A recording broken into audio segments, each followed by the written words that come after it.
আমরা কিন্তু আগের ভিডিওতে সততার পুরস্কার গল্পের পাঠ পরিচিতিটির প্রথম অংশটুকু পড়েছি। এবার চলো আমরা পাঠ পরিচিতিটির দ্বিতীয় অংশটুকু এই ভিডিওতে পড়ে নিই। কিছুদিন পর এদের পরীক্ষা করার জন্য ফেরেশতা গরিব বিদেশির ছদ্মবেশে এদের কাছে হাজির হলেন।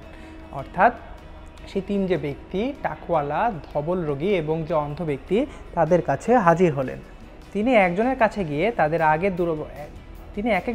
গিয়ে তাদের আগের দুরবস্থার কথা স্মরণ করিয়ে দিয়ে তাকে কিছু সাহায্য করতে বললেন।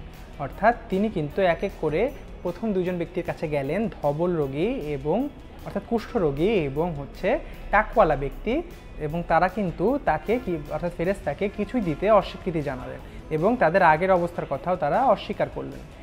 কিন্তু তৃতীয় জন নির্দ্বিধায় তার সব কিছু দিতে রাজি হলো।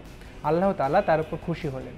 অর্থাৎ অন্ধ ব্যক্তি তার যাবতীয় যা ছিল সব কিছুই কিন্তু দিয়ে দিতে রাজি হয়ে গেলেন।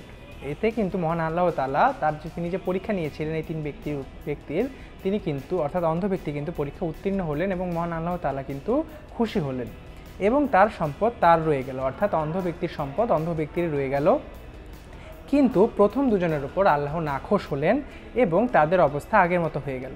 অর্থাৎ প্রথম দুজন যেহেতু অস্বীকার করেছিলেন এবং তারা যে আল্লাহ যে তাদের উপকার করেছিল, আল্লাহর যে রহমত তারা নাজিল প্রাপ্ত হয়েছিলেন সেটি কিন্তু তারা অস্বীকার করলেন এবং তাদের অবস্থা কিন্তু ঠিক আগে যেমনি ছিল ঠিক তেমনই হয়ে গেল।